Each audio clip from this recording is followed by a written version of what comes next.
नमस्कार। आज इस प्रेजेंटेशन में हम पढ़ेंगे संवाद लेखन के बारे में। संवाद लेखन यानी डायलॉग राइटिंग। हम अपने विचारों का आदान प्रदान संवाद या बातचीत के माध्यम से करते हैं। मैं अपनी बात आपको कह रही हूँ, आप अपनी बात मुझे समझा रहे हैं, तो ये सब बातें जो हैं हम डायलॉग के रूप में एक दूसरे से करते हैं। साहित्य रचना में संवाद लेखन का महत्वपूर्ण योगदान होता है। साहित्य लेखन यानी कि लिटरेचर के अंदर संवाद लेखन यानी डायलॉग्स राइटिंग का बहुत ज़्यादा महत्वपूर्ण स्थान होता है। जब भी हम सजीव और सशक्त संवाद फिल्म, नाटक या एकांकी को लोकप्रिय बनाता है। कोई भी संवाद अगर वो बहुत अच्छा लिखा हो, कोई डायलॉग बहुत अच्छा लिखा हो, जैसे कि हमने देखा था शोले पिक्चर, उसके अंदर जो डायलॉग्स थे बहुत इतने अच्छे थे कि उसी की वजह से वो पिक्चर जो है वो सुपर डुपर हिट हुई थी। तो डायलॉग राइटिंग का जो है बहुत ज़्यादा प्रभाव पड़ता है। जितने भी निर्जीव संवाद होते हैं वो हमेशा जो है लोगों को अपनी तरफ आकर्षित या प्रभावित नहीं करते। यानी कि संवाद लिखते वक्त संवाद इतने सजीव और सशक्त होने चाहिए कि जो दूसरे लोगों को हमारी तरफ आकर्षित कर सके। तो सबसे पहले हम पढ़ेंगे संवाद लेखन होता क्या है। संवाद लेखन के लिए हमें किन बातों का ध्यान रखना चाहिए। संवाद लेखन के अंतर्गत जो है ये नाटक और एकांकी में संवाद लेखन की अहम भूमिका होती है। नेक्स्ट है हमारा, कोई भी सजीव और सशक्त संवाद फिल्म, नाटक या एकांकी को लोकप्रिय बनाता है। जैसे कि मैंने आपको बताया था शोले फिल्म का उदाहरण देके कि उस फिल्म के संवाद इतने ज़्यादा सशक्त थे और इतने ज़्यादा सजीव थे कि उसने उस पिक्चर को उन डायलॉग्स की वजह से सुपर डुपर हिट बना दिया था। संवाद लेखन का जो है साहित्य के विद्यार्थी यानी लिटरेचर के विद्यार्थियों के लिए एक महत्वपूर्ण कला होती है। साहित्य लेखन, संवाद लेखन में जो है निपुणता प्राप्त करने के लिए हमें कुछ बातों का ध्यान रखना चाहिए। सबसे पहले संवाद जो है वो छोटे और प्रभावपूर्ण होने चाहिए। यानी कि जो डायलॉग्स होते हैं वो बहुत छोटे होने चाहिए और प्रभाव यानी दूसरों को आकर्षित कर सके, प्रभावित कर सके, इस तरह के होने चाहिए। संवाद जो है स्वाभाविक होने चाहिए तथा उनमें पात्रानुकूल शब्दों का प्रयोग होना चाहिए। संवाद जो है जितने हो सके उतने नेचुरल होने चाहिए, स्वाभाविक होने चाहिए और पात्रों के अनुसार हो। पात्रानुकूल यानी पात्रों के अनुसार शब्दों का प्रयोग होना चाहिए। संवाद में पर्याप्त रोचकता होनी चाहिए। यानी डायलॉग्स ऐसे होने चाहिए जिसमें कि रोचकता बनी रहे, इंटरेस्ट बना रहे। संवाद परस्पर संबंधित होने चाहिए। यानी कि एक दूसरे से लिंक्ड होने चाहिए। ऊपर वाला संवाद नीचे वाले संवाद से, नीचे वाला संवाद से नीचे वाले संवाद से, उनमें एक संबंध होना चाहिए एक दूसरे से। संवादों की भाषा जो है वो सरल होनी चाहिए, ईजी। बहुत डायलॉग्स जो है ज़्यादातर ईजी लिखे जाने चाहिए। संवाद के अंत में समस्या का हल होना चाहिए। जितनी भी डायलॉग राइटिंग आप करते हैं उसके बाद उस संवाद का हल उसके अंदर होना चाहिए। संवाद जो है हृदयस्पर्शी व भावुकतापूर्ण होने चाहिए।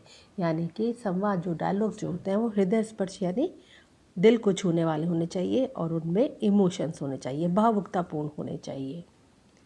संवाद पात्रों के चित्रण में सहायक होने चाहिए। डायलॉग्स ऐसे होने चाहिए जो कि पात्र है, यानी कि जो एक्टिंग कर रहे हैं या जो चरित्र है उनका उसके अनुरूप होने चाहिए। इस तरह से संवाद लिखे जाने चाहिए। संवाद कथानक के विकास में सहायक होने चाहिए। संवाद लेखन में देशकाल व वातावरण का विशेष ध्यान रखना चाहिए कि डायलॉग लिखते वक्त किस तरह का वातावरण है, किस तरह का माहौल है, किस चीज़ को ध्यान में रख के हमें डायलॉग लिखने, इस तरह से संवाद लिखे होने चाहिए। तो अभी मैं आपको दो संवाद के बारे में यहाँ पे बताती हूँ। पहला संवाद जो है परीक्षा की तैयारी के संबंध में दो मित्रों के बीच में जो संवाद होता है। दो दोस्त हैं, परीक्षा की तैयारी के लिए वो किस तरह से संवाद करते हैं एक दूसरे से। पहले मित्र का नाम रमेश और दूसरे का सुरेश। रमेश बोलते हैं, सुरेश क्या तुमने अपनी आने वाली परीक्षा की तैयारी शुरू कर दी? सुरेश उसका जवाब देता है, पिछले सप्ताह से शुरू कर दी थी, अब तक कुछ खास नहीं कर पाया। पिछले सप्ताह ही मैंने इसकी शुरुआत कर दी थी, लेकिन अभी कुछ खास नहीं है। तो रमेश बोलते हैं, मैं तो अपने पिछले परीक्षा परिणाम से घबरा गया हूँ, अतः पूरी ईमानदारी से तैयारी में जुट गया हूँ। यानी उसका पिछला परिणाम शायद अच्छा नहीं आया होगा, तो वो बोल रहा है कि मैं अपने पिछला जो रिज़ल्ट था उससे को देख के थोड़ा घबरा गया हूँ, इसीलिए मैं पूरी ऑनेस्टी से जो है तैयारी में जुट गया हूँ। तो सुरेश, क्या तुम मेरी सहायता कर सकते हो? तो रमेश, हाँ, मुझे गणित के सवाल ठीक से नहीं आ रहे हैं, क्या तुम मुझे समझा दोगे? तो उसने कहा, हाँ, मैं तुम्हारी मदद कर सकता हूँ, मुझे भी जो मैथ है उसके सवाल जो है अच्छी तरह से नहीं आ रहे हैं, तो क्या तुम मुझे समझा दोगे? तो सुरेश बोलता है, हाँ, क्यों नहीं, कल तुम मेरे घर आना, हम साथ बैठकर पढ़ लेंगे। ये दोनों दोस्त जो है आपस में परीक्षा की तैयारी को लेकर आपस में वार्तालाप कर रहे हैं, संवाद कर रहे हैं, डायलॉग्स बोल रहे हैं। तो रमेश बोलता है, ठीक है। तो ये आपने एक उदाहरण देखा संवाद लेखन का। दूसरा उदाहरण है हमारा माँ और बेटे के बीच का संवाद। बेटा माँ से बोलता है, माँ, कल मोहन का जन्मदिन है, उसने मुझे अपने घर बुलाया है। तो माँ कहती है, तुम्हारा दोस्त मोहन तो यहाँ से बहुत दूर रहता है, उसके घर तुम्हें छोड़ने कौन जाएगा? तो बेटा बोलता है, माँ, मेरा दोस्त अनिल जो पास की कॉलोनी में रहता है वह मुझे अपने साथ ले जाएगा। माँ बोलती है, क्या उसके पिताजी उसे छोड़ने जाएंगे? नहीं माँ, उसका ड्राइवर उसके साथ जाएगा। इतनी दूर तुम दोनों अकेले कैसे जाओगे? बेटा बोलता है, उसकी बड़ी दादी भी हमारे साथ जा रही है। तो माँ बोलती है, फिर ठीक है, तुम्हें कल कितने बजे जाना है? बेटा बोलता है, स्कूल से आकर 4 बजे जाना होगा। माँ, और वापस कितने बजे लौटोगे? शायद 9 बज जाएंगे, बेटा बोल रहा है। माँ कहती है, इतनी देर नहीं, तुम्हारे पापा नाराज़ हो जाएंगे, 7 बजे तक वापस लौट आना। बेटा, ठीक है माँ, मैं लौट आऊँगा।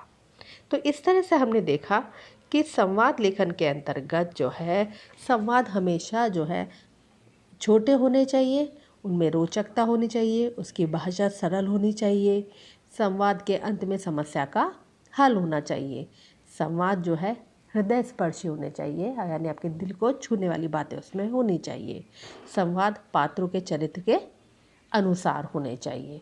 आशा करती हूँ इस प्रेजेंटेशन के माध्यम से आपको संवाद लेखन समझ आया होगा। धन्यवाद।